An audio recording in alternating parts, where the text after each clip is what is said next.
Princess Charlotte slapped a royal guard right in the middle of a live ceremony, surrounded by tourists, soldiers, and more cameras than she could count. But this guard hadn't done anything to deserve it. And when he finally broke protocol, it wasn't with anger. It was with 12 quiet words that didn't just humble a princess, they stunned the entire palace. Now, before we reveal exactly what the royal guard said that stopped her in her tracks, make sure you're subscribed to our channel Guard Watch and drop a comment telling us where in the world you're watching from. Because what you're about to hear isn't a punishment, it's a lesson no royal could ignore. The morning sky over Buckingham Palace was doing that thing London skies rarely manage, showing off. Not a cloud in sight, just endless blue stretching over the cream-coloured stone, like someone had polished both the heavens and the building overnight. The kind of day that makes postcards look honest, and tourists feel like they've stumbled into a movie set. Gold leaf caught the sunlight from every possible surface, window frames, ornate crests, the intricate metalwork that crowned centuries of royal tradition. Even the gravel in the forecourt seemed to sparkle, each tiny stone perfectly positioned, as if someone had spent the night arranging them with tweezers. The crowds were already 3 deep behind the iron barriers, a familiar mix of accents and expectations. American families with matching baseball caps and printed itineraries. German tourists wielding cameras that cost more than most people's rent. School groups fidgeting in matching uniforms while their teachers practiced that particular form of crowd control that involves equal parts enthusiasm and barely controlled panic. Everyone pressed forward with the same electric anticipation, phones raised like offerings to capture whatever magic was about to unfold. Because that's what the changing of the guard was supposed to be. Magic. Tradition made visible. History walking in perfect formation across stones, worn smooth by centuries of precisely placed boots. The brass band was warming up somewhere beyond the main gate, their instruments calling back and forth across the courtyard in the kind of harmonious chaos that comes before perfection. French horns echoing off ancient walls, drums testing their timing against the morning air, the whole thing building towards something magnificent.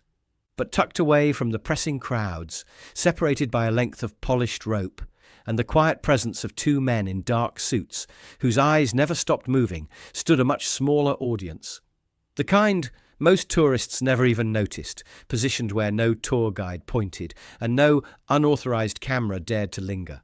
At the center of this protected space, looking thoroughly unimpressed by the entire spectacle, was Princess Charlotte.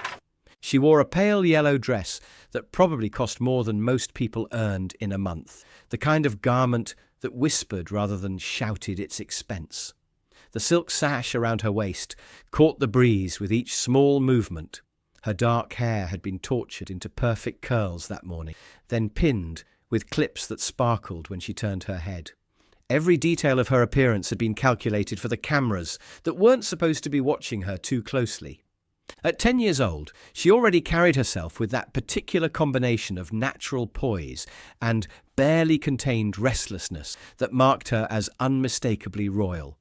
Her posture was straight, without being rigid, her hands folded in front of her, with the kind of automatic precision that came from years of gentle correction. But her eyes were doing their own thing entirely. While the tourists pressed against the barriers to catch glimpses of scarlet uniforms and shining brass, Charlotte's gaze had fixed on something else. Someone else. A figure standing motionless at the corner of her designated section, so still he might have been carved from the same stone as the palace walls behind him. Lance Corporal Theo Renner stood like a monument to military discipline. The bearskin hat that crowned his already considerable height cast his face in shadow, but beneath that shadow lay features that spoke of more than ceremonial duty. His jaw was sharp, weathered, marked by a thin scar that disappeared beneath the shadow of his chin, a souvenir from somewhere far less civilized than palace courtyards. At 31, he was older than most of the soldiers assigned to ceremonial duties, and it showed in ways that had nothing to do with appearance. His stillness wasn't the rigid freeze of someone trying not to move. It was the controlled calm of someone who had learned when movement meant life or death, and when absolute stillness was its own form of strength. Afghanistan had taught him that. 2 tours in Helmand province had burned survival instincts into his bones that no amount of peacetime ceremony could fully erase. His left knee still ached on cold mornings, where shrapnel had found its mark during his final patrol. The injury that had eventually brought him home to London, to this scarlet tunic, to standing guard over tradition, instead of hunting enemies through mountain passes.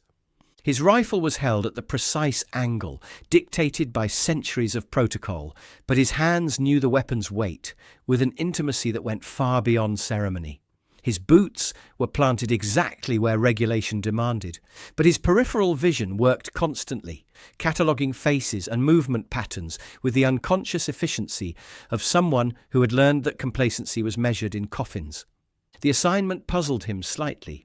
Ceremonial guards usually positioned themselves at the obvious points, gates, entrances, the places where crowds naturally focused. But today, he had been stationed close to the royal section, near enough to hear conversations if anyone spoke loudly, close enough to notice things that others might miss, close enough to be watched by a 10-year-old princess who seemed to be conducting some kind of silent experiment. Charlotte had been studying him for the better part of 10 minutes now, her attention drifting from the preparations happening around her to this motionless figure in red. She'd shifted position twice, testing angles like a photographer, seeking the perfect shot. She'd dropped her glove deliberately near the rope line and taken her time retrieving it, watching for any reaction. She'd even cleared her throat once, a small sound that her governess had attributed to the morning air, but that Charlotte herself had aimed with scientific precision. Nothing, not even a blink. It was starting to annoy her. Princess Charlotte had always been what her tutors diplomatically called spirited. She was clever, quick, curious about everything, and impatient with explanations that didn't satisfy her sense of logic. She liked rules when she was the one making them, and when she couldn't make them, she found creative ways to test their boundaries. But lately, testing boundaries had become more complicated. In the past few months, her life had filled with lessons that weren't really lessons, etiquette sessions disguised as conversations, posture training masked as afternoon walks, photo practice that everyone pretended was just family time. Her mother had started using phrases like maintaining composure and representing the family in casual conversation. Her father offered encouraging smiles, but fewer explanations when she asked direct questions. She was being prepared for something, shaped into something, and while no one had bothered to explain exactly what that something was, Charlotte wasn't stupid. She could feel the weight of expectation settling on her shoulders like an invisible cloak, heavy with centuries of precedent and unspoken rules about who she was supposed to become.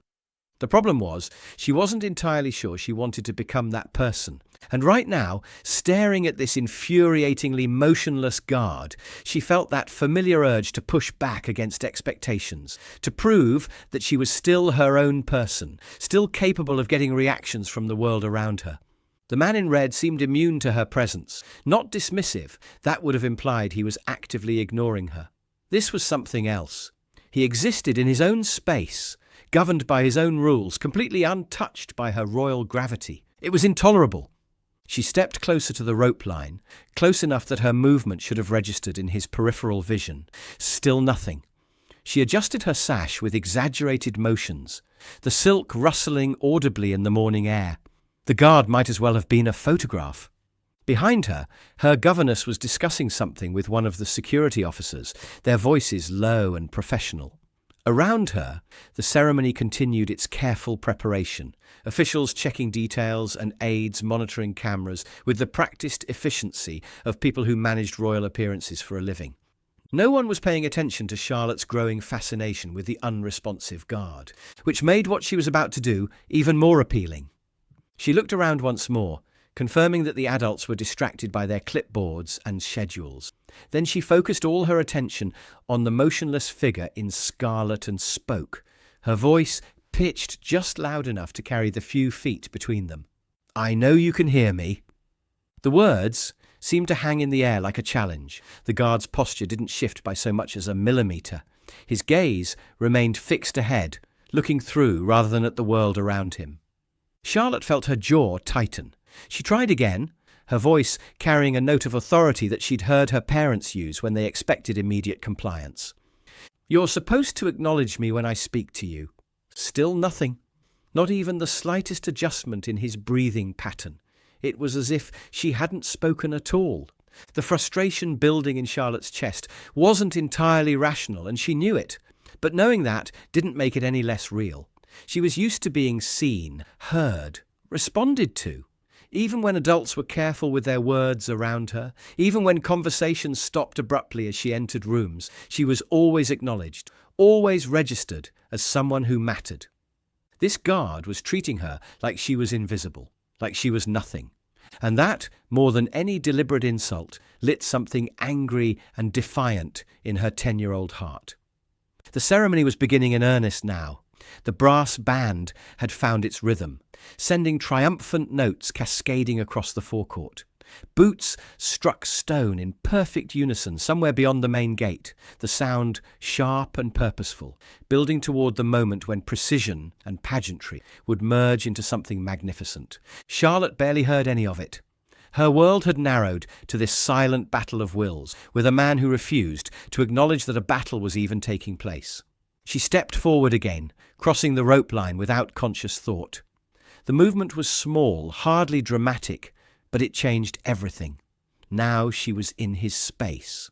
Close enough to see the details of his uniform, close enough to smell the faint scent of the starch that kept his collar so perfectly crisp, close enough to demand a response. "Look at me," she said, her voice quiet but intense. "I'm talking to you." Lance Corporal Renner maintained his position with the absolute stillness that had kept him alive in places where movement meant death. His training had taught him that discipline was measured not in grand gestures, but in the thousand small choices to remain steady when everything around you was chaos. But he was aware of her, more aware than protocol would typically allow. In his peripheral vision, he could see the bright yellow of her dress, could sense the tension radiating from her small frame. His combat experience had honed instincts that detected agitation and stress in ways that went far beyond the obvious. He understood what was happening.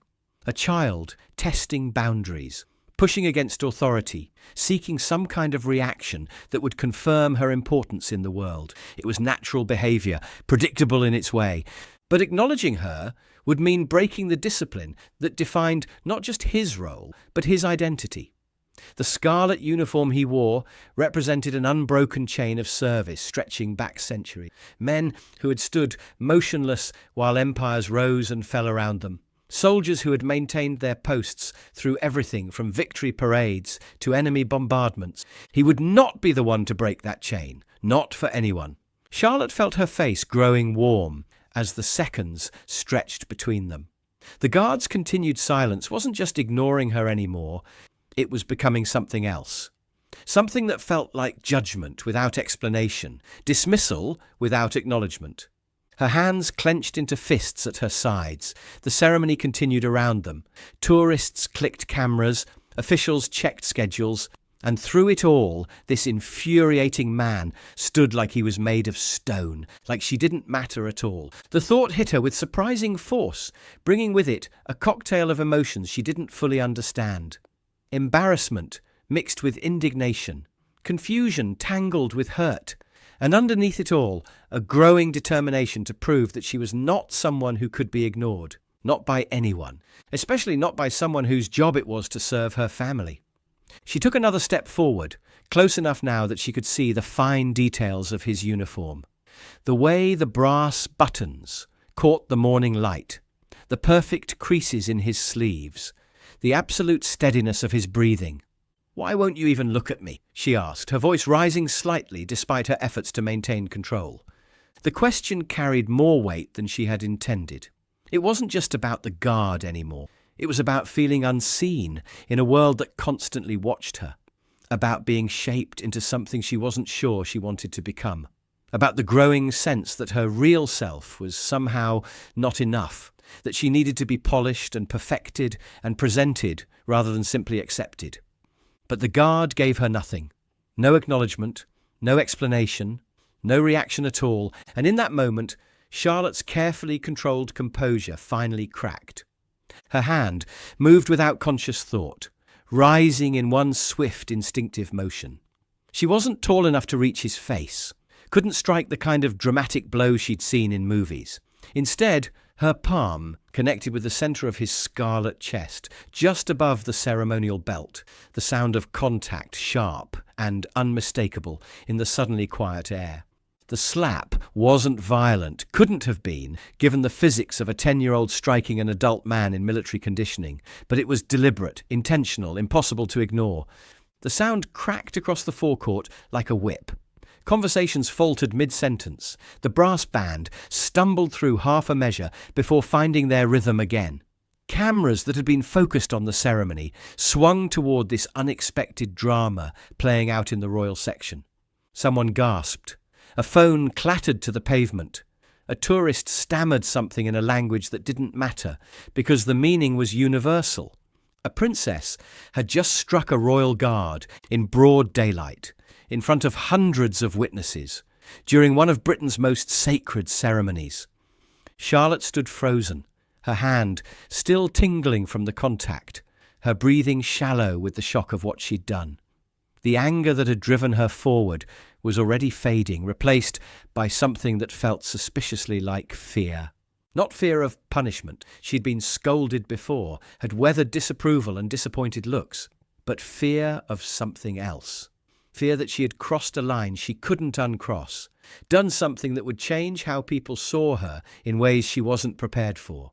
Lance Corporal Renner hadn't moved, not during the slap, not after. His posture remained unchanged, his rifle at the same perfect angle, his gaze fixed ahead as if nothing had happened. But something had changed. Charlotte could feel it in the quality of his stillness, in the way the air seemed to hold its breath around them. The guard's silence was no longer simple discipline. It had become something else, something that felt like judgment. And finally, he looked at her.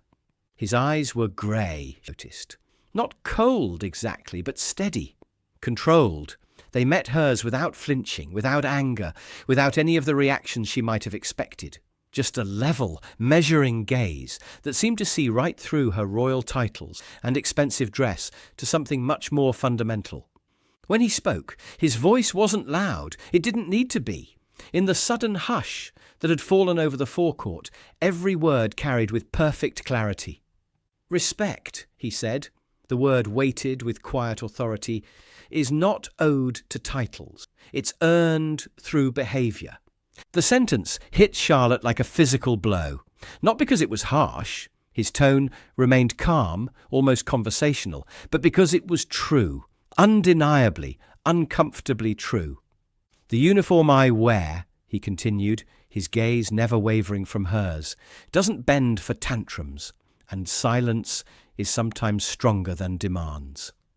Each word was chosen with surgical precision, designed not to wound, but to illuminate, to strip away pretense and show her exactly what she had revealed about herself.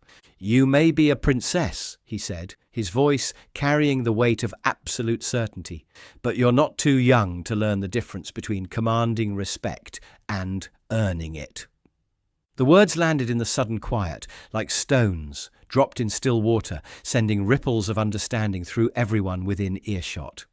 This wasn't a soldier speaking to royalty. This was a man speaking truth to someone who needed to hear it, regardless of the consequences. Charlotte's mouth opened slightly, but no sound came out. She had expected anger, perhaps, a raised voice. Maybe even a formal complaint that would require her parents to smooth things over with carefully worded apologies. She hadn't expected this calm, devastating honesty that left her feeling smaller than she had ever felt in her life. The guard held her gaze for another moment, allowing his words to settle. Then, with deliberate precision, he took one step back. The sound of his boots striking stone echoed across the forecourt like a gunshot. Not the sharp crack of military precision, but something softer and infinitely more final, the sound of distance being created, of boundaries being established, of respect being withdrawn. Without another word, without explanation or fanfare, Lance Corporal Theo Renner turned and walked away. Not marched, not stomped off in dramatic protest. He simply walked, his movements calm and purposeful, leaving behind his post and 3 centuries of unbroken protocol with the quiet dignity of someone who understood that some principles mattered more than rules. The crowd watched in stunned silence as the scarlet figure moved through the ceremonial ranks, like blood through water, visible, undeniable, impossible to stop. No officer called out, no superior barked orders, because everyone present understood that they were witnessing something unprecedented. A royal guard had walked away from duty. Not in cowardice, not in anger, but in a demonstration of personal dignity that transcended uniform and protocol. Charlotte stood motionless where he had left her, her arms hanging at her sides, the print of her hand still visible on her palm where it had struck his chest. Around her, the ceremony struggled to continue, but the illusion of perfect order had been shattered. Tourists lowered their cameras, suddenly uncomfortable with documenting what felt like a private moment of reckoning. Officials exchanged glances they weren't supposed to show. Even the brass band seemed muted, their triumphant fanfares dampened by the weight of what everyone had witnessed. A 10-year-old princess had demanded respect and been shown what it actually meant. And in that showing, something fundamental had shifted in the ancient machinery of royal protocol. Charlotte couldn't move, couldn't speak, couldn't do anything but stand there in the sudden quiet and feel the weight of understanding settling on her shoulders like stones. The guard was gone, had walked away from her as if she were nothing, as if her title, her position, her royal blood carried no weight at all against the simple truth he had spoken. Respect is not owed to titles. The words echoed in her head, impossible to escape or dismiss, because she knew, had known the moment he said them, that he was right. She had demanded acknowledgement based on who she was rather than what she had done, had expected deference because of an accident of birth rather than any merit of character. And when she hadn't received that automatic submission, she had lashed out like a child, which she realized with uncomfortable clarity was exactly what she was. The ceremony continued around her with the determined normalcy that royal events maintained regardless of disruption. Officials resumed their careful choreography. Guards, who hadn't broken protocol, maintained their positions with renewed rigidity. The brass band found their rhythm again, sending music cascading across the forecourt as if nothing had changed. But everything had changed. Charlotte could feel it in the way people avoided her eyes, in the careful distance the security officers maintained, in the uncomfortable quiet that had settled over her designated section. She had been publicly corrected by a soldier, and everyone present, everyone who mattered, agreed that he had been right to do it. Her governess appeared at her elbow, face flushed with the particular anxiety that came from watching her charge create an international incident in real time.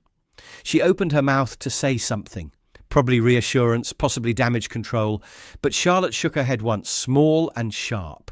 She didn't want comfort, didn't want explanation or excuse, or the gentle lies that adults told children to protect them from consequences. For the first time in her life, she wanted to sit with the truth of what she had done and figure out what it meant. Without a word, she turned and walked toward the palace, leaving the ceremony and the crowds and the careful management of her public image behind. No one stopped her. Perhaps they understood that sometimes the most important lessons required solitude to fully absorb. Charlotte found herself in one of the quieter corridors that ran beneath the east colonnade, where the stone walls offered coolness, and the shadows provided the kind of privacy that was rare in her carefully monitored life. She sat with her back against one of the ancient pillars, her yellow dress pooling around her like spilled sunlight, and finally allowed herself to think about what had happened. For 10 years, the world had arranged itself around her, not out of cruelty or calculation, but simply because that's how things worked when you were born into royalty. Adults paused their conversations when she entered rooms. Staff anticipated her needs before she expressed them. Even her schoolmates treated her with a careful deference that had nothing to do with friendship, and everything to do with the invisible weight of her title.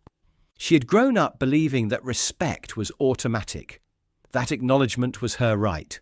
That being seen and heard and responded to was simply the natural order of things. Lance Corporal Renner had shown her how wrong she was. His silence hadn't been disrespectful. It had been professional. His stillness hadn't been dismissive. It had been disciplined. And when she had struck him, acted out of petulance and entitlement, he hadn't responded with anger or wounded pride. He had responded with truth. You're not too young to learn the difference between commanding respect and earning it. The words stung because they were accurate. She had tried to command his attention, demand his acknowledgement, force him to recognize her importance. And when that failed, she had resorted to physical force, like a child having a tantrum, which she was beginning to understand was exactly what she had been doing. Charlotte pulled her knees up to her chest, wrapping her arms around them in a gesture that would have horrified her posture instructor. She didn't care.